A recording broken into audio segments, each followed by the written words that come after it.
28वीं तरमीम के बारे में ये ख्याल है लोगों का कि इसमें, या जिन लोगों से मैंने बात की है, हो सकता है कि वो हरफ आखिर ना हो और डेफिनेटली नहीं होंगे, लेकिन एनएफसी जो है उसके हवाले से और लोकल बॉडीज़ के हवाले से कानून साजी होगी 28वीं में।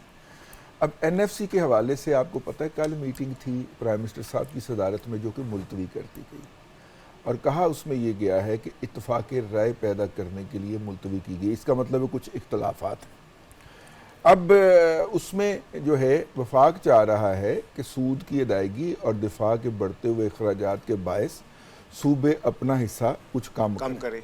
अच्छा, उसमें इसहाकदार फार्मूला भी है कि पहले वफाक के ज़रूरियात पूरी कर दें और जो बाकी बच जाए ना उसको फार्मूले के तहत जो या सूद पे शेयरिंग करें ना सूबे, हाँ? सूद की अदायगी में शेयरिंग करें नहीं, सूबे ने वफाक अपनी अदायगियों का शेड्यूल रखे कि जी ये हमने अदायगियाँ करनी है और सूबों का मुश्तरका मफादात कौंसिल के अंदर, और वो जितना फंड आए उसमें से वो कर दी जाए, बाकी जो बच जाए उसको बराबर तकसीम कर लिया जाए। ये इसहाकदार फार्मूला है, सिंध ने इसे रिजेक्ट कर दिया हुआ, ठीक है। तो अल्टरनेटिव क्या है? सिंध ने कहा जी हम तो अपना एक आना भी देने के लिए तैयार नहीं।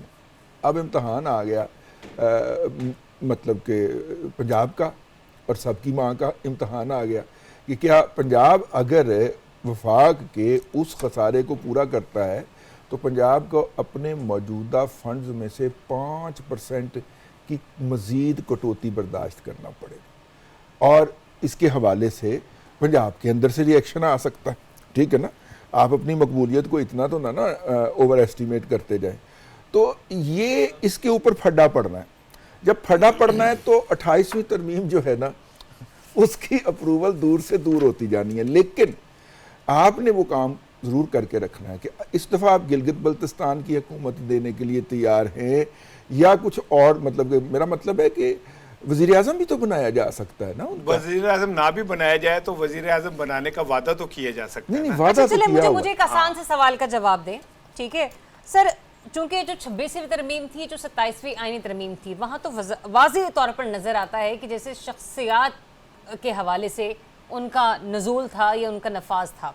सर, जहाँ पर बात आम आवाम की आती है ना, जहाँ पर आवाम को बेनिफिट्स पहुँचने होते हैं, मामलात वहीं पर अक्सर लटका करते हैं। मैंने पिछले दिनों भी कहा था कि जब मेरी और राना की बारी आती है ना तो रियासत का हासा निकल जाता है। जज की तनख्वाह 12 लाख कर देंगे हैं और सारे स्पीकर की तनख्वाह जो है 12 लाख कर देते हैं और 27वीं तो यूं कहने की कान मरोड़ कर भी और वो सारा कुछ हो जाता है, अपना काम पूरा कर लेते हैं। जब हम आवाम की बारी आती है ना तो रियासत आगू हंस के बखा देते। अच्छा, नहीं इसमें फिर हासे वाला लतीफा तुम सुने? जी बिल्कुल सुना हुआ है, बिल्कुल मुन्नू भाई ने सुनाया। हाँ जी, मुन्नू भाई ने, और मुन्नू भाई का लहजे का लतीफा अपना ही वो एक क्लास रखता है। हाँ। लेकिन फिर सवाल यही है ना कि अगर वो हमारे लिए सब कुछ कर देंगे मोहतरमा ज़रियाब साहिबा, तो फिर ये जो गरीब शुगर मिल के मालकान है इनको कौन रोटी देगा? 2 अरब डॉलर की भूखे मर जाएंगे ना।